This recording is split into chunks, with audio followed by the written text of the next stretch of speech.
Hello everyone, welcome back to my channel RB study corner. आज के इस video में आपका स्वागत है और बिना टाइम वेस्ट के हम बढ़ते हैं आज के करंट अफेयर्स की तरफ। तो सबसे पहले देख लेते हैं आज के पहला news.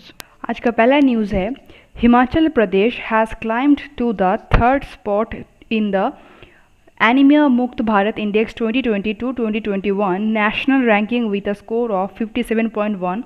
Madhya Pradesh is at the first position with a score of 64.1, followed by Odisha with a score of 59.3. Himachal Pradesh has climbed up, मतलब हिमाचल प्रदेश एनीमिया मुक्त भारत इंडेक्स में 2020-21 में उसका रैंक प्राप्त हुआ है 57.1 और इसी रैंक के साथ उसकी जो पोजीशन है वो कौन सा है, तीसरे स्थान मिला है उसको। और फर्स्ट पोजीशन पे कौन है, फर्स्ट पोजीशन पे है मध्य प्रदेश जिसका स्कोर है 64.1 और उसी के साथ साथ सेकंड पोजीशन में पहुंच गया है ओडिशा और उसका स्कोर है 59.3। एक बार फिर रिपीट कर देती हूँ, फर्स्ट पोजीशन पे है Madhya Pradesh with rank 64.1, second position पे है Odisha with rank 59.3 and third position gain किया है किसने, Himachal Pradesh with the score of 57.1। चलिए नेक्स्ट पॉइंट की तरफ बढ़ते हैं। Chief minister of Haryana Manohar Lal Khattar announced प्राण वायु देवता pension scheme and oxygen forest. Haryana के चीफ मिनिस्टर मनोहर लाल खट्टर ने अनाउंस किया है एक पेंशन स्कीम जिसका नाम है प्राण वायु देवता पेंशन और ऑक्सीजन वन बनाने की एक स्कीम उन्होंने अभी नया लॉन्च किया है। तो इसमें आपको जैसे देखिए ये जो स्कीम है ये स्टेट स्कीम है। तो नॉर्मली हमें क्या, जब स्टेट की कोई स्कीम आती है तो हमें सिर्फ उसका नेम ही याद रखने होते हैं, इन डेप्थ उसकी डिटेल्स याद रखने की रिक्वायरमेंट नहीं है। हाँ, यूपीएससी के अगर आप एग्ज़ाम देंगे तो यूपीएससी एग्ज़ाम के लिए आपको हर एक स्कीम की इन डेप्थ नॉलेज होनी चाहिए और उस स्कीम में क्या बोले गया है और वो स्कीम कहाँ कहाँ पे लॉन्च होगा, स्टेट हो चाहे स्टेट पीसीएस के लिए तो स्पेशली करके आपको पूरे स्कीम को अच्छे तरीके से लर्न करनी पड़ेंगे, जानने पड़ेंगे। अगर सेंट्रल स्कीम होगा तो आपको सेंट्रल स्कीम्स के बारे में और ज़्यादा करके इन डेप्थ नॉलेज होनी चाहिए। तो इस टाइम पे अगर सिर्फ यूपीएससी नहीं, अगर अदर्स कॉम्पिटिटिव एग्जाम देंगे तो उसमें अगर स्टेट के रिगार्डिंग कोई भी स्कीम आती हो तो सिर्फ उसकी नेम याद रखना ही काफ़ी है और कुछ आपको याद रखने की रिक्वायरमेंट नहीं है। इसका स्टैटिक पोर्शन एक बार देख लेते हैं। हरियाणा के चीफ मिनिस्टर कौन है, मनोहर लाल खट्टर, और हरियाणा के गवर्नर कौन है, सत्यदेव नारायण आर्य, और इसकी कैपिटल क्या है, इसका कैपिटल है चंडीगढ़। नेक्स्ट पॉइंट की तरफ बढ़ते हैं। NITI Aayog and Piramal foundation have jointly launched सुरक्षित हम सुरक्षित तुम अभियान इन 112 aspirational district to assist district administrations in providing home care support to COVID-19 patients। NITI Aayog and Piramal foundation दोनों मिलकर जॉइंटली लॉन्च किया है एक अभियान सुरक्षित हम और सुरक्षित तुम, और इस अभियान में टोटल एस्पिरेशनल डिस्ट्रिक्ट कितने होंगे, 112 डिस्ट्रिक्ट को मिला के ये अभियान चलेगा। और ये अभियान असिस्ट कौन करेगा, एडमिनिस्ट्रेशन, जितने भी डिस्ट्रिक्ट एडमिनिस्ट्रेटर्स है उन सबको होम केयर के लिए, किसमें कोविड-19 के जितने पेशेंट्स हैं उनके होम केयर के लिए ये प्रोवाइड कर दी जाएगी। और ये प्रोवाइड करने के बाद ये काम कौन करेगा, इसकी देखरेख कौन करेगा, ये करेगा डिस्ट्रिक्ट एडमिनिस्ट्रेशंस।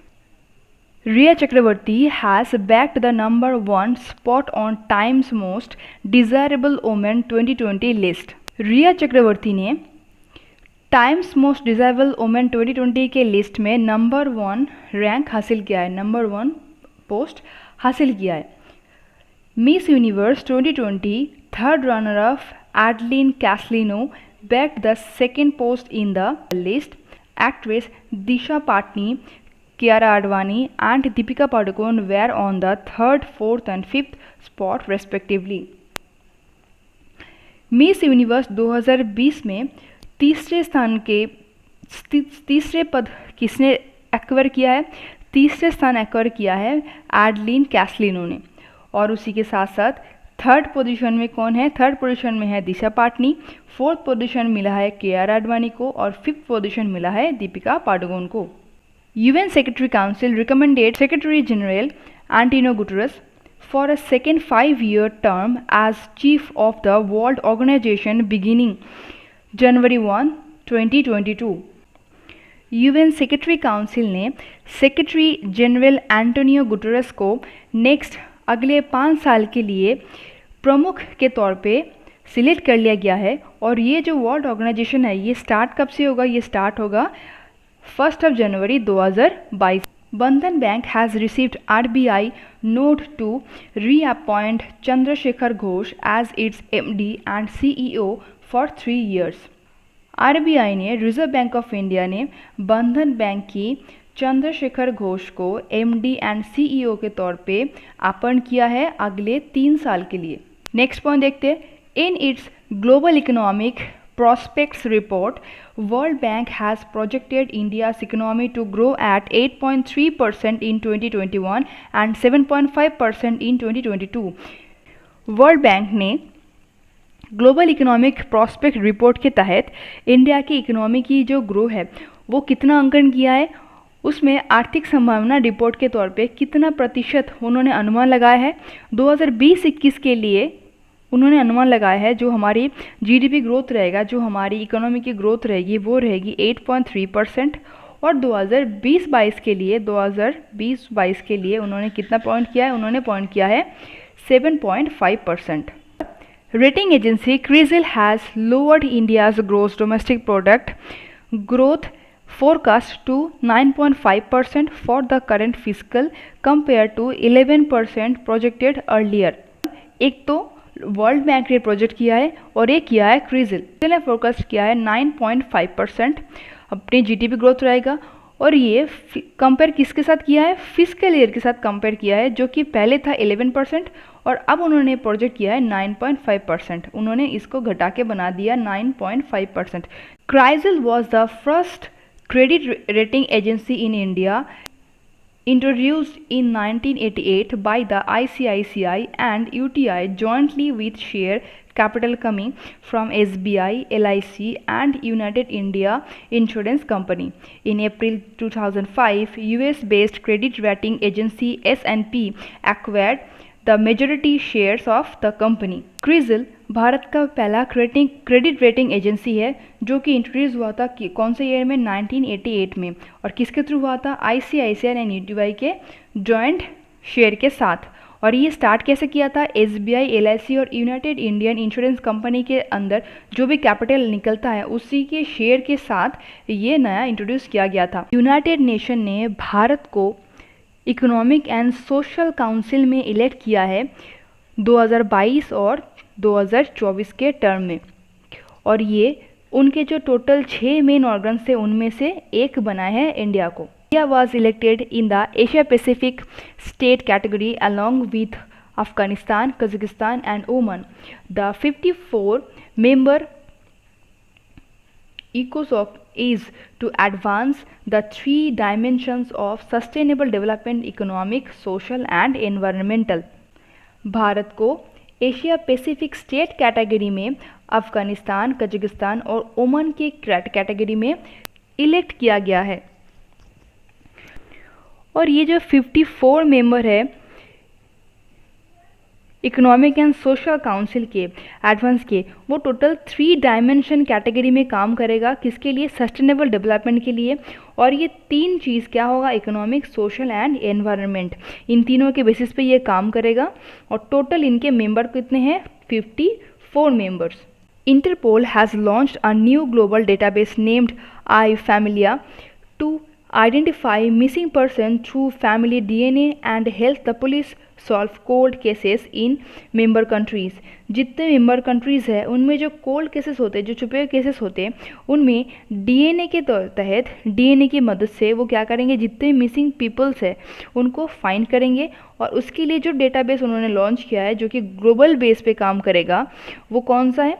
वो है iFamilia। बस इतना नाम याद रखनी है। कौन सा फाइल है? iFamilia। iFamilia is a global database for identifying missing persons based on international DNA kinship matching. किसके थ्रू काम करेगा? DNA के थ्रू काम करेगा। DNA को मैच करके जितना भी मिसिंग पीपल्स होंगे, जितने मिसिंग पर्सन्स होंगे, उनके डेटाबेस को कैसे वो एक्वायर करेगा? उनके डेटाबेस को वो एक्ट करेंगे किसके थ्रू? DNA के थ्रू। और ये कैसे काम करेगा? टोटल ग्लोबल डेटाबेस के थ्रू ये काम करेगा। UN Decade on Ecosystem Restoration has been officially launched, which will be run from 2021 to 2030. United nation के डिकेड ने ऑफिशियली लॉन्च किया है इकोसिस्टम रिस्टोरेशन। इकोसिस्टम को रिस्टोर करने की, इकोसिस्टम को रिस्टोर कैसे करेंगे उसके लिए वो ऑफिशियली लॉन्च किया है। और ये कब से स्टार्ट होगा? ये काम स्टार्ट होगा 2021 से लेके 2030 तक। ये काम कैसे करेगा? इसको लीड कौन करेगा? ये जो यूनाइटेड नेशन के डिकेड है जो कि काम किसके ऊपर करेगा? इकोसिस्टम रिस्टोरेशन के ऊपर, इकोसिस्टम को रिस्टोर करने के ऊपर काम करेगा। उन्होंने ऑफिशियली लॉन्च किया। ये चीज़ कब से स्टार्ट होगा? 2021-2030 में स्टार्ट होगा। और ये लीड कौन करेगा? इसको लीड कौन करेगा? ये करेगा यूएन एनवायरनमेंट प्रोग्राम, जिसको यूएनईपी और FAO, the food agriculture and organisation.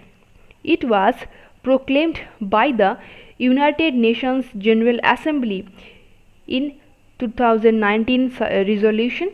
Germany would be the first country to provide funding 14 million euro to the multi-partner trust fund for the decade on ecosystem restoration. पहला country कौन है? पहला country है Germany, जिसने कितना पैसा allocate किया है? जिसने पैसा प्रोवाइड किया है 14 मिलियन यूरो। और किसमें प्रोवाइड किया है? मल्टी पार्टनर ट्रस्ट फंड, इसमें उन्होंने प्रोवाइड किया है। किसके लिए? डिकेड ऑन इकोसिस्टम रिस्टोरेशन के लिए। सो आज के लिए इतना ही। आई होप ये वीडियो आपको हेल्पफुल लगा होगा। सो नेक्स्ट डे हम कवर करेंगे करंट अफेयर्स के साथ। आज के लिए इतना ही। सो मिलते हैं next day. Have a good day.